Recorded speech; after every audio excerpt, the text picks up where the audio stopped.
Preparados. Semáforo en rojo para la salida. Rojo, rojo, rojo.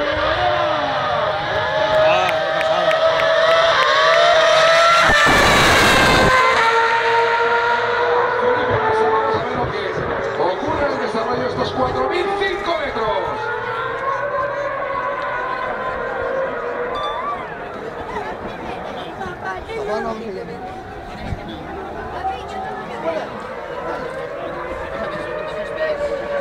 Prendo la linea Nacho dalla cabina di commento per commentare questi giri veloci con Felipe Massa e Fernando Alonso. Subito Fernando ha effettuato una partenza veramente a ruota più ampia, ha surriscaldato gli pneumatici Pirelli in questo start e siamo in questa simulazione di gara con in questo momento al comando Fernando e Felipe subito che cerca il passaggio, ma ripeto è un grande gioco, ormai è una tradizione per queste finali mondiali con i due piloti titolari che si scambiano le posizioni in questa che è una gara dimostrativa.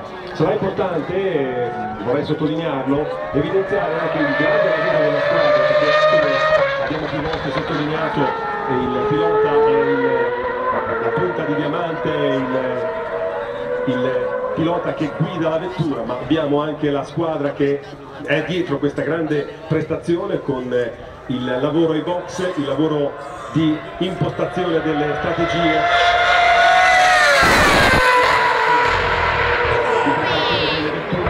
Insomma, la grande squadra è sempre al fianco di un grande pilota, di grandi piloti come sono Felipe Massa e Fernando Alonso. Sarà importante quindi analizzare anche la tecnica che si applica nei pit stop.